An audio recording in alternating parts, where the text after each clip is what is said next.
A very warm welcome to everybody. My name is Aditya and I am an advocate practicing at Delhi High Court. आप सभी का बहुत बहुत स्वागत है इस YouTube चैनल पे। और इससे पहले कि मैं आज का ये टॉपिक शुरू करूं, मेरा आप सभी से बहुत ही विनम्र निवेदन है कि अगर आप इस चैनल पे नए हैं तो आप इसे सब्सक्राइब करें और उस बेल आइकन को दबाएं, जिससे कि मैं ये जो भी वीडियोस आप सभी के लिए बनाता हूँ जो लीगल कंटेंट से रिलेटेड है, आप सभी तक पूर्णतः पहुँचती रहे। तो आइए शुरू करते हैं। आज का ये जो टॉपिक है मैं आपके लिए लेके आया हूँ वो सिविल मुकदमों से रिलेटेड है, यानी कि दीवानी मुकदमों से रिलेटेड है। दो तरीके के मुकदमे होते हैं, एक फौजदारी और एक दीवानी। तो दीवानी मुकदमे यानी कि सिविल मुकदमे जो कि सिविल प्रोसीजर कोर्ट से गवर्न होते हैं। तो मैं आपको आज ये बहुत ही इम्पॉर्टेंट जानकारी देने वाला हूँ कि अगर आपके ऊपर किसी भी प्रकार का कोई भी सिविल मुकदमा किसी ने डाला है और आपके पास कोई भी किसी भी प्रकार का कोर्ट से समन या नोटिस आता है और आप उसको इग्नोर कर देते हैं ये समझते हुए कि ये कोई क्रिमिनल मुकदमा तो है नहीं और मेरा कुछ इसमें कोई बिगाड़ नहीं सकता, पुलिस मुझे पकड़ नहीं सकती और मुझे जेल में नहीं डाला जाएगा, तो मैं इसको इग्नोर कर देता हूँ और निश्चिंत होके बैठा रहता हूँ, वो बंदा मेरा कुछ नहीं बिगाड़ पाएगा। अगर हम एक एग्ज़ाम्पल लेते हैं, सपोज़ कीजिए अगर आपका किसी से कोई पैसे का लेन देन था और किसी बंदे के पास आपसे लीगली पैसे वसूल करने का राइट है और आप उसे पैसे नहीं दे रहे हैं। सपोज़ कीजिए उसने आपके खिलाफ़ कोर्ट में रिकवरी सूट डाला है जो कि एक सिविल मुकदमा होता है, यानी कि दीवानी मुकदमा होता है, और आपके पास उस कोर्ट से एक समन नोटिस आता है और आप उसको इग्नोर कर देते हैं और कोर्ट आपको दोबारा बार बार बुलाती है और आप नहीं जाते हैं, और इसके रिपरकशंस क्या होंगे आप ये सोचते हैं कि कुछ नहीं होगा और मैं आराम से निश्चिंत अपने घर पे बैठ के अपनी रोज़मर्रा की ज़िंदगी चलाता रहूँगा। आप बिल्कुल ही गलत हैं। यहाँ पे आपको ये जानकारी ध्यान से समझनी चाहिए, समझने की आपको बहुत ज़रूरत है कि अगर आप कोर्ट में बार बार बुलाने के बाद किसी भी सिविल डिस्प्यूट में नहीं जाते हैं तो under order 9 of the CPC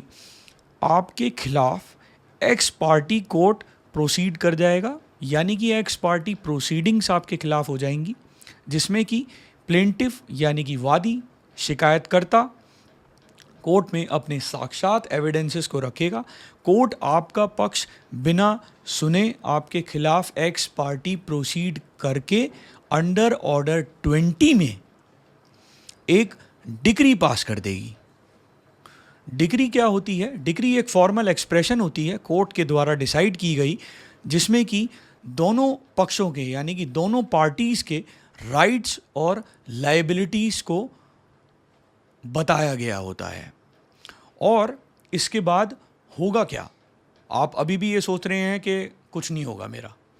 मैं आपको बता देना चाहता हूँ कि प्लेंटिफ यानी कि शिकायतकर्ता वादी इसके अंडर ऑर्डर 21 में कोर्ट के पास एक एप्लीकेशन मूव करेगा कि ये जो डिग्री कोर्ट ने पास की है आपके खिलाफ, इसको एग्जीक्यूट कराया जाए। एग्जीक्यूट यानी कि इसको पालन कराया जाए। अब कोर्ट के पास बहुत सारे प्रोविजंस हैं अंडर ऑर्डर 21 में कि कोर्ट किस किस तरीके से इस डिग्री को पालन करा सकता है।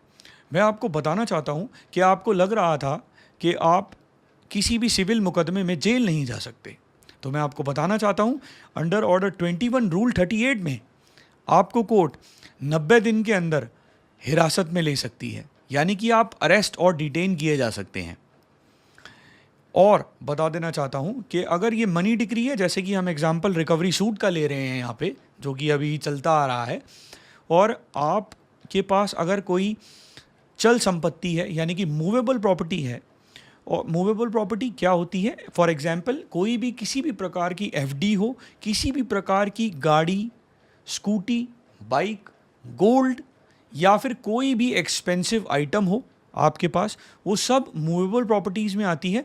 तो अंडर ऑर्डर 21 रूल 43 में कोर्ट उसको जब्त कर सकती है, अटैच कर सकती है और उससे प्लेंटिफ को पैसा वसूल करके दे सकती है।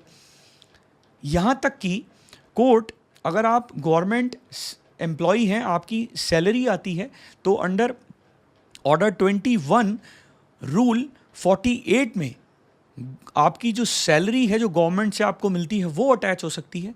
अगर आप प्राइवेट एम्प्लॉई हैं, आप कंपनी से सैलरी लेते हैं, तो अंडर ऑर्डर 21 रूल 48A में आपकी जो प्राइवेट सैलरी है वो अटैच की जा सकती है। और मैं आपको बहुत ही इम्पॉर्टेंट एक और बात बताऊंगा जो कि शायद आप सोचेंगे कि नहीं होगी, बट अंडर ऑर्डर 21 रूल 54 में आपकी जो इमूवेबल प्रॉपर्टी यानी कि कोई ज़मीन हो, कोई घर हो, कोई फ्लैट हो जिसमें आप इवन रहते हैं, वो भी कोर्ट अटैच कर सकती है और उसको कुड़की करके प्लेंटिफ को यानी कि वादी को जितने भी पैसे के लिए वो डिग्री पास की गई है वो वसूल करके प्लेंटिफ को दिया जा सकता है। और अंडर ऑर्डर 21 रूल 64 में आपकी जो वो प्रॉपर्टी है, चाहे वो कोई फ्लैट हो, चाहे घर हो, बंगला हो या फिर कोई ज़मीन हो, उसको सेल करके प्लेंटिफ को दिया जा सकता है।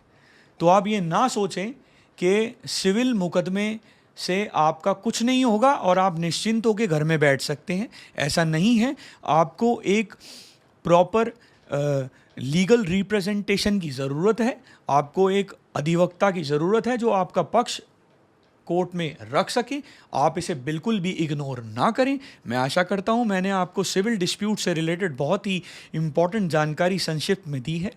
और आज के लिए बस इतना ही, और मैं आपको मिलता हूं अगली वीडियो में।